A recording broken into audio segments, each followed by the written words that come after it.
ಸ್ನೇಹಿತರೆ ನಮಸ್ಕಾರ, ನಾನು ರವೀಂದ್ರ ಜೋಶಿ. ನನ್ನದೊಂದು ಮೂಲ ಪ್ರಶ್ನೆ ಇದೆ ಪ್ರಕಾಶ್ ರಾಜ್ ಅಲಿಯಾಸ್ ಪ್ರಕಾಶ್ ರೈ ಅವರಿಗೆ. ಏನಪ್ಪ ಅಂದರೆ, ಇಷ್ಟೆಲ್ಲ ಸಿನಿಮಾದಲ್ಲಿ ಈ ಮನುಷ್ಯ ನಟಿಸಿದ್ದಾರೆ, ಈತನಿಗೆ ಅಪ್ಪಿ ಮುದ್ದಾಡಲಿಕ್ಕೆ ಯಾರೂ ಸಿಗಲೇ ಇಲ್ವಾ? ಚಿನ್ನಯ್ಯನೇ ಸಿಕ್ಕನ, ಮಾಸ್ಕ್ ಮ್ಯಾನ್ನೇ ಸಿಕ್ಕನ, ನಿನ್ನನ್ನು ಅಪ್ಪಿ ಮುದ್ದಾಡ್ತೀನಿ ಅಂತ ಹೇಳಿದೆ ಅಂತ ನಿನ್ನೆ ಅವರು ಪತ್ರಿಕಾಗೋಷ್ಠಿಯಲ್ಲಿ ಪ್ರೆಸ್ ಕ್ಲಬ್ನಲ್ಲಿ ಹೇಳಿದ್ದಾರೆ. ಅಂದರೆ ಅಲ್ಲಿಗೆ ಚಿನ್ನಯ್ಯನಿಗೂ ಇವರಿಗೂ ಸಂಪರ್ಕ ಇತ್ತು ಅನ್ನೋದು ಖಚಿತಗೊಂಡಂತಾಯಿತು. Point number 1. ಪಾಯಿಂಟ್ ನಂಬರ್ 2, ನನಗೂ ಗಿರೀಶ್ ಮಟ್ಟಣ್ಣವ್ರಿಗೂ, ನನಗೂ ಮಹೇಶ್ ಶೆಟ್ಟಿ ತಿಮರೋಡಿಗೂ ಯಾವುದೇ ಸಂಬಂಧ ಇಲ್ಲ ಅಂತ ಹೇಳಿದ ವ್ಯಕ್ತಿ ಇದ್ದಕ್ಕಿದ್ದ ಹಾಗೆ ಗಿರೀಶ್ ಮಟ್ಟಣ್ಣವರು ಪ್ರಕಾಶ್ ರೈಗೆ ಫೋನ್ ಮಾಡಿ, ನಿಮ್ಮ ಜೊತೆ ಈ ವ್ಯಕ್ತಿ ಚಿನ್ನಯ್ಯ ಮಾತಾಡಬೇಕು ಅಂತ ಇದ್ದಾರೆ, ನಿಮ್ಮನ್ನು ಭೇಟಿ ಆಗಬೇಕಂತ ಇದ್ದಾರೆ ಅಂತ ಯಾಕೆ ಹೇಳಿದರು? ಇದು ಎರಡನೇ ಪ್ರಶ್ನೆ. ಮೂರನೇದು, ಈತನಿಗೆ ಈ ಪ್ರಕರಣದ ಬಗ್ಗೆ ಆಸಕ್ತಿ ಇಲ್ಲ ಅಂತಾಗಿದ್ರೆ, ಅಥವಾ ಇದಕ್ಕೆ ಸಂಬಂಧಪಟ್ಟ ವ್ಯಕ್ತಿ ಪ್ರಕಾಶ್ ರಾಜ್ ಧರ್ಮಸ್ಥಳದ ಪ್ರಕರಣಕ್ಕೆ ಸಂಬಂಧಪಟ್ಟ ವ್ಯಕ್ತಿ ಅಲ್ಲದೆ ಹೋಗಿದ್ರೆ, ಚಿನ್ನಯ್ಯನನ್ನು SIT ಮುಖ್ಯಸ್ಥ ಮೊಹಂತಿ ಅವರ ಹತ್ರ ಯಾಕೆ ಕಳಿಸ್ತಾ ಇದ್ರು? ನಾಲ್ಕನೇ ಪ್ರಶ್ನೆ, ಕಳಿಸಿದ್ರು, ಆಯಿತು, ತನಿಖೆ ನಡೀತಾ ಇದೆ. ಪ್ರಕಾಶ್ ರಾಜ್ ಅವರು ಮೊಹಂತಿ ಅವರಿಗೆ ಕರೆ ಮಾಡಿದ್ರಂತೆ. ಇದೆಲ್ಲ ಅವರೇ ಹೇಳಿದ್ದು, ಯಾವುದು ನಾ ಹೇಳಿದ್ದಲ್ಲ, ಅವರದೇ ಸ್ಟೇಟ್ಮೆಂಟ್ಗಳು ನಿನ್ನೆ ಪತ್ರಿಕಾಗೋಷ್ಠಿಯಲ್ಲಿ ಹೇಳಿದ್ದು ಮತ್ತು ಎಲ್ಲ ಪತ್ರಿಕೆಯಲ್ಲಿ ಪ್ರಕಟಗೊಂಡದ್ದು, ಎಲ್ಲ ವಾಹಿನಿಯಲ್ಲಿ ಬಂದದ್ದು. ನಾಲ್ಕನೇದು, ಮೊಹಂತಿ ಅವರಿಗೆ ಪ್ರಕಾಶ್ ರಾಜ್ ಫೋನ್ ಮಾಡಿದ್ರಂತೆ. ಮಾಡಿ ಪ್ರಕರಣ ಎಲ್ಲಿಗೆ ಬಂತು ಅಂತ ಕೇಳಿದ್ರಂತೆ. ಇವ್ರಿಗೆ ಯಾಕೆ ವಿಶೇಷ ಆಸಕ್ತಿ, ವಿಶೇಷ ಆಸ್ಥೆ ಈ ಪ್ರಕರಣದ ಬಗ್ಗೆ, ವಿಶೇಷ ಕುತೂಹಲ ಯಾಕೆ ಇವ್ರಿಗೆ? ಅವಾಗ ಮೊಹಂತಿ ಅವರು ಅಂತ ಹೇಳಿದ್ರಂತೆ, ಈ ವ್ಯಕ್ತಿ ನಂಬಿಕೆ ಅರ್ಹನಲ್ಲ, ಈತ ತನ್ನ ಹೇಳಿಕೆಗಳನ್ನೇ ತಿರುಚ್ತಾ ಇದ್ದಾನೆ, ಈತನ ಬಗ್ಗೆ ಜಾಗೃತಿಯಿಂದ ಇರಿ. ಈಗ ನೀವು ಬಿಂದುಗಳನ್ನು ಜೋಡಿಸ್ತಾ ಹೋಗಬೇಕು. ಇದ್ರ ಬಗ್ಗೆ ಎಲ್ಲರೂ ಮಾತಾಡಿದ್ದಾರೆ, ಮತ್ತೆ ನಾನು ಮಾತನಾಡಬೇಕಾದ ಅಗತ್ಯ ಇಲ್ಲ. ಆದರೆ ಯಾಕೆ ಮಾತನಾಡಬೇಕು ಅಂದರೆ, ಈ ಇಡೀ ಕಾರಸ್ಥಾನ ಇದೆಯಲ್ಲ, ಈ ಮೋಡಸ್ ಆಪರಂಡಿ ಇದೆಯಲ್ಲ, ಇದರ ಮೂಲ ಸೂತ್ರಧಾರಿಗಳಲ್ಲಿ ಪ್ರಕಾಶ್ ರಾಜ್ ಕೂಡ ಒಬ್ಬರು ಅನ್ನುವುದನ್ನು ಇವತ್ತು ನಾನು ಸಾಬೀತುಪಡಿಸಬೇಕಾಗಿದೆ. ಈಗ ಒಂದು ಪ್ರಕರಣವನ್ನು ತಗೋಣ. ಒಂದು ಕೊಲೆ ಅಗತ್ಯ ಸ್ವಾಮಿ. ಆ ಕೊಲೆಯನ್ನು ಯಾವುದೋ ಒಬ್ಬ ವ್ಯಕ್ತಿ ಮಾಡ್ತಾನೆ, ಯಾವುದೋ ಒಬ್ಬ ವ್ಯಕ್ತಿ ಕೊಲೆ ಮಾಡ್ತಾನೆ. ಕೊಲೆ ಮಾಡಿ ಆದಮೇಲೆ ಆತ ಸಿಕ್ಕಾಕ್ಕೋತಾನೆ. ಸಿಕ್ಕಾಕ್ಕೊಂಡಾಗ ಅಂತ ಪೊಲೀಸರು ಹಿಡ್ಕೊಂಡು ಹೋಗ್ತಾರೆ. ಆತ ಇನ್ನೊಬ್ಬ ವ್ಯಕ್ತಿ ಹೆಸರು ಹೇಳ್ತಾನೆ, ಏನಂತ, ನನಗೂ ಈ ವ್ಯಕ್ತಿಗೂ ಸಂಬಂಧವೇ ಇಲ್ಲ, ಈತ ಹೇಳಿದ್ದರಿಂದ ಹೋಗಿ ಈತನಿಂದ ಸುಪಾರಿ ಪಡೆದು ನಾನು ಕೊಲೆ ಮಾಡಿದ್ದೇನೆ ಅಂತ. ಈಗ ಕಿಂಗ್ ಪಿನ್ ಯಾರು, ಮಾಸ್ಟರ್ ಮೈಂಡ್ ಯಾರು ಸ್ವಾಮಿ? ಕೊಲೆ ಮಾಡಿದವನ ಅಥವಾ ಕೊಲೆ ಮಾಡಿಸಿದವನ?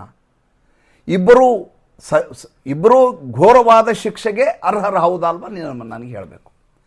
ಪ್ರಕಾಶ್ ರಾಜ್ ಅವರು ಪತ್ರಿಕಾಗೋಷ್ಠಿಯಲ್ಲಿ ಹೇಳಿದ್ದೇನು, ನಾನು ಒಂದೇ ಒಂದು ಸಲ ಈ ಹೋರಾಟದಲ್ಲಿ ಪಾಲ್ಗೊಳ್ಳಲಿಲ್ಲ. ಪಾಲ್ಗೊಳ್ಳೋದು ಅಂದರೆ ಏನು?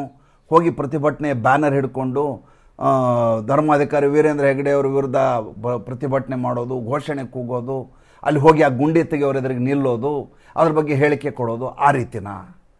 ಯಾವಾಗಲೂ ಒಂದು ಕರಸ್ಥಾನ ಇರ್ತಲ್ಲ, ಅದರಲ್ಲಿ ಎರಡು ರೀತಿಯ ಕೆಲಸ ಆಗ್ತವೆ. ಒಂದು ಪರೋಕ್ಷವಾಗಿ ಅದರಲ್ಲಿ ಭಾಗವಹಿಸು, ಒಂದು ಅಪರೋಕ್ಷವಾಗಿ ಮಾಡೋದು. ಅಪರೋಕ್ಷವಾಗಿ ಮಾಡೋದು ಒಂದು ಕಡೆ ಆದರೆ, ಪರೋಕ್ಷವಾಗಿ ಮಾಡೋದು ಇದೆಲ್ಲ ಹೆಚ್ಚು ಅಪಾಯಕಾರಿ. ಅದು ಈಗ ಶತ್ರು ಎದುರುಗಡೆ ಇದ್ದಾಗ ಹೋರಾಟ ಮಾಡೋದು ಸುಲಭ. ಹಿಂದ್ಗಡೆಯಿಂದ ಯಾವನು ಹೋರಾಟ ಮಾಡ್ತಾ ಇದ್ದಾರೆ, ಬೆನ್ನಿಗೆ ಅವನು ಚೂರಿ ಹಾಕ್ತಾ ಇದ್ದಾನೋ, ಅದು ನಮಗೆ ಬೆನ್ನಿಗೆ ಕಣ್ಣಿಲ್ಲದೆ ಇರೋದ್ರಿಂದ ನಮ್ಗೆ ಯಾರು ಚೂರಿ ಹಾಕ್ತಾರೆ ಅಂತ ಗೊತ್ತೇ ಆಗೋದಿಲ್ಲ. ನಾನು ಕೊಲೆಯ ಪ್ರಕರಣದ ಬಗ್ಗೆ ಹೇಳಿದೆ. ಕೊಲೆಯ ಪ್ರಕರಣದಲ್ಲಿ ಯಾವುದೋ ಒಬ್ಬ ವ್ಯಕ್ತಿ ಹೇಳಿದ್ದಕ್ಕೆ ಕೊಲೆ ಮಾಡಲಾಗುತ್ತೆ. ಆದರೆ ಕೊಲೆ ಮಾಡಿಸಿದ ವ್ಯಕ್ತಿ ಯಾರಿದ್ದಾರೆ, ನಾನು ಆ ಕೊಲೆಯಲ್ಲಿ ಪಾಲ್ಗೊಂಡಿಲ್ಲ ಅಂತ ಹೇಳಿದರೆ, ಅಥವಾ ಘಟನೆ ನಡೆದ ಸ್ಥಳಕ್ಕೆ ನಾನು ಹೋಗಿಲ್ಲ, ನನಗೂ ಅದಕ್ಕೂ ಸಂಬಂಧ ಇಲ್ಲ ಅಂತ ಹೇಳಿದರೆ, ಯಾವುದಾದ್ರೂ ಕಾನೂನು ಅಥವಾ ಕಾಮನ್ ಸೆನ್ಸು ಒಪ್ಪತ್ತ ಅನ್ನೋದನ್ನು ನನಗೆ ದಯವಿಟ್ಟು ಹೇಳಿ.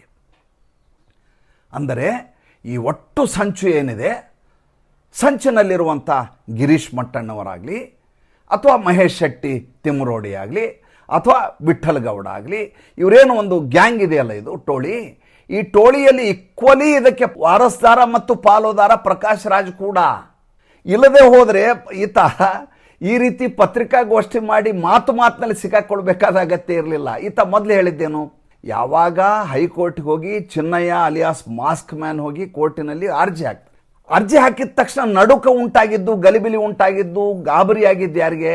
ಮಹೇಶ್ ಶೆಟ್ಟಿ ತಿಮರೋಡಿ ಗಿರೀಶ್ ಮಟ್ಟಣ್ಣ ಅವ್ರಿಗೆ ಆಗಿದ್ದು ಸ್ವಾಭಾವಿಕ. ಯಾಕಂದ್ರೆ ಅವರು ನೇರವಾಗಿ ಯುದ್ಧಕ್ಕೆ ಕೇಳಿದವ್ರು, ಕಾರಸ್ಥಾನ ಮಾಡಬೇಕು, ಧರ್ಮಸ್ಥಳಕ್ಕೆ ಕೆಟ್ಟ ಹೆಸರು ತರಬೇಕು ಅನ್ನುವುದೇ ಇವರ ಮೂಲ ಉದ್ದೇಶ ಆಗಿತ್ತು ಮತ್ತು ಅದಕ್ಕೆ ಪ್ರಣೀತರಾಗಿ ಕೆಲಸ ಮಾಡಿದವರು.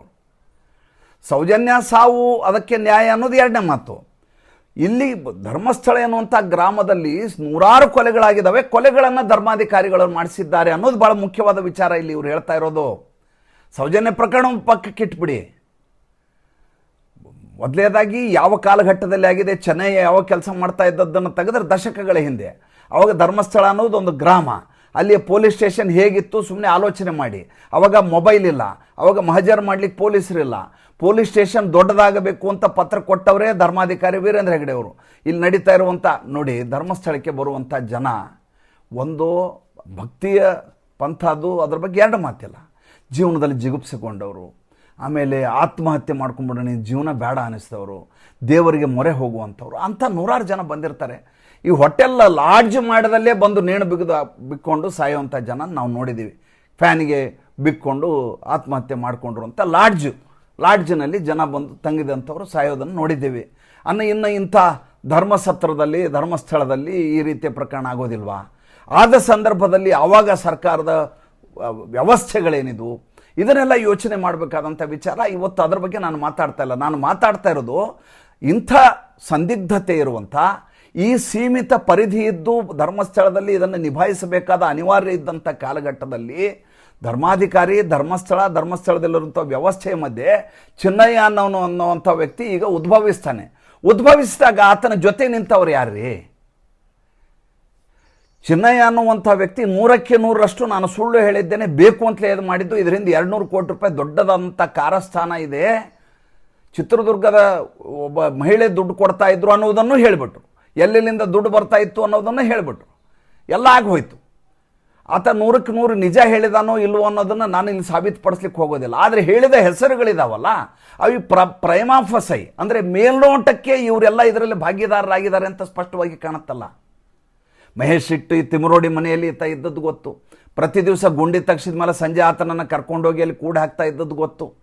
ಆತನನ್ನು ಕರ್ಕೊಂಬರ್ತಾ ಇದ್ದದ್ದು ಗೊತ್ತು. ಧರ್ಮಸ್ಥಳದಲ್ಲಿ ಈ ರೀತಿ ಕೊಲೆ ನಡೀತಾ ಇದೆ, ಹೇಗೆ ಇದ್ರದ್ದು ಕಾರಸ್ಥಾನ ಆಗ್ತಾ ಇದೆ ನೋಡಿ, ಎಂಥ ದುಷ್ಕೃತ್ಯವನ್ನು ಮಾಡಿದ್ದಾರೆ ಅಂತ ಮಹೇಶ್ ಶೆಟ್ಟಿ ತಿಮರೋಡಿ ಮತ್ತು ಗಿರೀಶ್ ಮಟ್ಟಣ್ಣ ಅವರು ಬೆಳಗ್ಗೆ ಎದ್ರೆ ಕತೆ ಹೇಳಿದ್ದನ್ನು ನಾವು ಕೇಳಿದ್ದೇವೆ.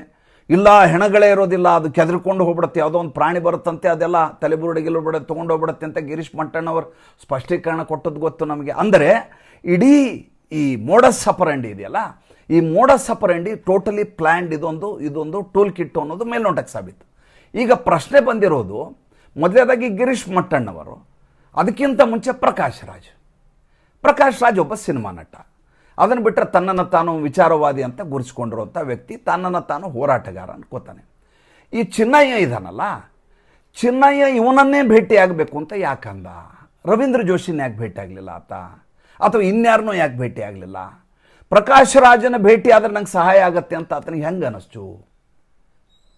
ಅಂದರೆ ಈತ ಈ ಪ್ರಕರಣದ ಒಬ್ಬ ರೂವಾರಿ ಅನ್ನೋದು ಆತನಿಗೆ ಚೆನ್ನಾಗಿ ಗೊತ್ತಿತ್ತು. ಗಿರೀಶ್ ಮಟ್ಟಣ್ಣವರು ಬೇರೆ ಯಾವುದೋ ನಟನಿಗೆ ಫೋನ್ ಮಾಡಲಿಲ್ಲ. ಬೇಕಾದಷ್ಟು ನಟರಿದ್ದರು, ಬೇಕಾದಷ್ಟು ಜನ ವಿಚಾರವಾದಿಗಳಿದ್ದಾರೆ ನಮ್ಮಲ್ಲಿ, ಬೇಕಾದಷ್ಟು ಜನ ಎಡಚರರಿದ್ದಾರೆ, ಧರ್ಮಸ್ಥಳದ ಬಗ್ಗೆ ಆಗಲಾರದವರೇ ಬೇಕಾದಷ್ಟು ಜನ ಇದ್ದಾರೆ. ಅಲ್ಲೇ ಇದ್ದು ಆಸನೆ ತೋರಿಸುವಂಥ 10 ಜನ ಬೇಕಾದಷ್ಟು ಹೇಳಿಕೆಗಳನ್ನು ಕೊಟ್ಟವರಿದ್ದಾರೆ.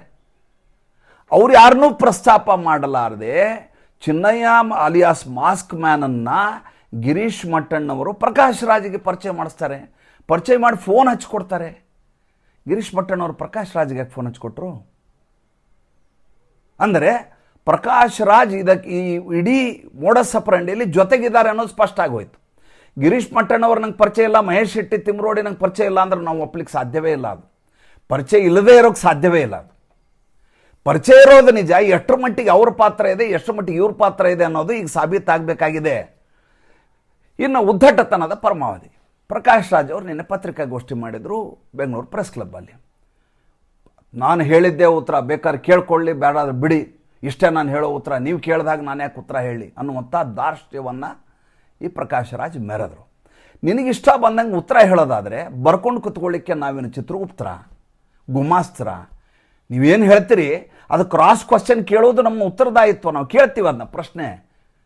ನಿನ್ನ ಹತ್ರ ಉತ್ತರ ಇದ್ರೆ ಉತ್ತರ ಇದೆ ಅಂತ ಹೇಳಬೇಕು, ಇಲ್ಲ ಅಂದರೆ ಇಲ್ಲ ಅಂತ ಹೇಳಬೇಕು. ಅದನ್ನು ಬಿಟ್ಟು ನಾನು ಹೇಳೋದೇ ಹೀಗೆ, ಬೇಕಾದ್ರೆ ಕೇಳಿ ಬೇಡ ಮಾರ್ಕೊಂಡಿದ್ದೀರಿ.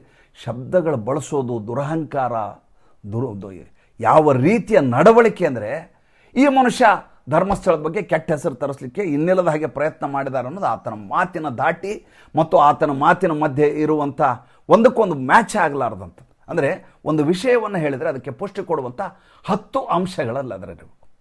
ಈತ ಮುಗ್ಧನೇ ಆಗಿದ್ದರೆ ಅತ್ಯಂತ ಸಂಯಮದಿಂದ ಬಂದು ಸೌಜನ್ಯದಿಂದ, ಸ್ವಾಮಿ ಇಂಥದ್ದೊಂದು ಪ್ರಕರಣದಲ್ಲಿ ನನ್ನ ಪಾತ್ರವೇ ಇಲ್ಲ, ಯಾವುದೋ ಒಂದು ಸಂದರ್ಭದಲ್ಲಿ ಆತ ಫೋನ್ ಮಾಡಿದ್ದು ನಿಜ, ನಾನು ಬರೀ ಮೊಹಂತಿಯವ್ರಿಗೆ ಈ ಯಾರೋ ಒಬ್ಬರು ಬಂದು ನಮ್ಮ ಹತ್ರ ಸಹಾಯಕ್ಕೆ ಇದ್ರೆ ಯಾವುದೋ ಪೊಲೀಸ್ ಸ್ಟೇಷನ್ ಫೋನ್ ಮಾಡಿ ಹೇಳ್ತೀವಿ, ಅದು ಬೇರೆ. ಈತ ಫಾಲೋ ಅಪ್ ಮಾಡ್ತಾರೆ, ಫಾಲೋ ಅಪ್ ಮಾಡಿ ನಿನ್ನನ್ನು ತಬ್ಕೋತೀನಿ ಅಂತಾರೆ, ಇಡೀ ರಾಜ್ಯವೇ ನಿನ್ನನ್ನು ಕೊಂಡಾಡತ್ತೆ ಅಂತ ಆತನಿಗೆ ಹುರಿದುಂಬಿಸ್ತಾರೆ.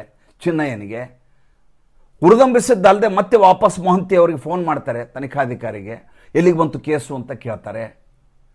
ಗಿರೀಶ್ ಮಟ್ಟಣ್ಣವರ ಸಂಪರ್ಕದಲ್ಲಿ ಇರ್ತಾರೆ. ಇವೆಲ್ಲ ಏನನ್ನು ಸೂಚಿಸ್ತವೆ?